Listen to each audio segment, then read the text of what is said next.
Hello and welcome to a recommendations video. I don't really know how to theme this recommendations video, but this is basically, have you read these books? These are some books that I want to recommend you might not necessarily have read, some you might have heard of, some you might not have, some might have been floating about in your TBR sphere and you've just not picked them up. So I'm going to throw these at you. There's quite a variety. We've got some YA fantasy, we've got some contemporary, we've got some translated fiction, we've got some middle grade, and we've got some general fantasy. So I'm just going to throw it at you pretty much. Completely different books from each other, none of these are the same. These are just all my recommendations of books that I wanted to pull off my shelves and from under my bed that you might not necessarily have picked up yet. I think I'm going to do a follow-up of this once I move because so many of my books are in my garage, I can't fit them all in my room. And there's so many books I haven't talked to you about on here because they're all in my garage and I've not forgotten about them, but I've just not got the easy access to them. So stay tuned for that. But for now, here's some recommendations. I'm going to start off with Convenience Store Woman by Sayaka Murata. This one I have recommended a lot recently, so you might have heard of this one, hopefully. This is a very short translated fiction and it is absolutely fantastic. This is described on the back as a literary prize winner. I say it's described, it is a literary prize winner, but it's really interesting. It's an insight into the life of a convenience store worker. She has been a convenience store worker for 18 years, if I remember correctly. She's been there ever since she was a teen, late teen, and is now an adult living in a very small apartment, and she sees people come and go from the shop that work there and then don't work there anymore, and she's seen so many managers, and this is just her story and her observation, and also the way that society views her and the pressures and the expectations put on her through society. This is set in Japan, so it is talking about Japanese society, so this is really interesting to read about a different culture, but also about a character that is very much pushed in one direction by society but wants to go in the other direction, and it's about how she kind of decides what she wants from her life and what for her is wrong or right. I absolutely loved this book. It's very small, so if you need this one for like a readathon or something, it's a really easy read. Also, the text doesn't even take up the full length of the page, so it really is diddy, but it's so insightful and it's not at all flowery or heavy in the writing. It is very comedic, very funny, and very real. Like, the characters are very real. They have relatable life experiences, they have the relatable problems for the reader to. There's lots of different things for you to find within these characters, and I really enjoyed this book. Then we have The Immortalist by Chloe Benjamin. This one is weird but wonderful. This is about a set of siblings that find this witchy woman when they are children, and she tells them the date they're each going to die. So this is kind of the concept of, did they die then because they were told those are the dates?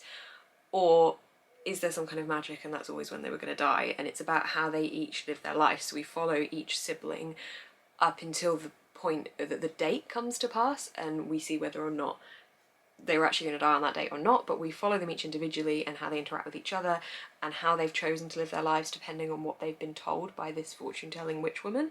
I adored this book and I actually want to reread it because it brings up a lot.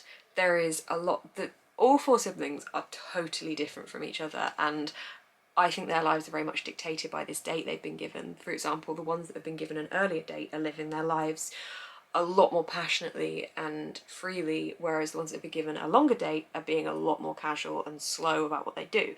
And it's really interesting because it makes you think a lot about, if that was your situation, how would you live your life? And I like books that make you think, but this was just fantastic. I would highly advise it. Then The Ocean at the End of the Lane by Neil Gaiman. This is beautifully bizarre and was my first Neil Gaiman book. Neil Gaiman's writing is very fantastical, crossed into the line of absurd in the best way. I really enjoyed the way he steps over a barrier and just throws you into this really weird world. If you've seen the film Coraline, which is adapted from his book Coraline, you will know what I mean. His technique of creating something weird is spectacular. To tell you what this book is about, I'm going to read you the blurb because this book has many different folds to it and I don't want to accidentally spoil it, so I'll read you the blurb. This is what he remembers as he sits by the ocean at the end of the lane. A dead man on the back seat of the car and warm milk at the farmhouse. An ancient little girl and an old woman who saw the moon being made. A beautiful housekeeper with a monstrous smile, and dark forces woken that were best left undisturbed. They are memories hard to believe, waiting at the edge of things, the recollections of a man who thought he was lost but is now, perhaps, remembering a time when he was saved. If that clears up what this book's about for you, it's brilliant. Neil Gaiman is fantastic and his writing is stupendously amazing. This is The Secret of Spell Shadow Manor by Bella Forrest, and I saw this book through an ad on Amazon years ago. In fact, I think my mum saw it, and I bought the first and the second one. I had them for birthday gifts, I think, years and years ago, and this book series is really good. This is about a boy who basically follows this guy along a road, and this guy just disappears, and he keeps following him, and he ends up finding these big iron gates that lead him into this school for magically gifted children that just randomly appeared. It was not there before. He cannot find his way back out of it. He's kind of just in the school and he just randomly goes into it, and it's all about his experience within his first year at that school and the students he meets and the magic he tries to learn or not learn. He's a bit confused as to why he's there because he doesn't exactly think he should be, and honestly just love this book. Really good, really fun fantasy. It's not a middle grade at all because I think they're teenagers. It's not like he's 12 going to this school. I think he's a decent teenage, but this was just a fun series. If you're looking for your wizarding fix school setting, pick this one up. Then we have Before the Coffee Gets Cold by Toshikazu Kawaguchi. This is probably one that you might have heard of but might not necessarily have picked up. This is again a very short translated fiction, again from Japanese. Can you see a theme here? I'm going on a translated fiction path at the moment, and this was one I read probably at the start of this year. This is about a coffee shop that basically has this magical seat within it. So once you sit on this seat and have this special coffee, you are taken back in time, but only to that coffee shop, and you cannot leave that seat, and you have to leave to go back to your normal time before the coffee gets cold. And it's about various different characters followed through each part of this book who go back and why they go back and the stories that they bring with them, and if you could go back and say something to yourself or to somebody else in the past, would you? What would you say? It's a very interesting book. The way it was told was quite stretched out and it did at times feel slower, but I liked the concept of what this was trying to get at, and I think it did a really good job of succeeding in that.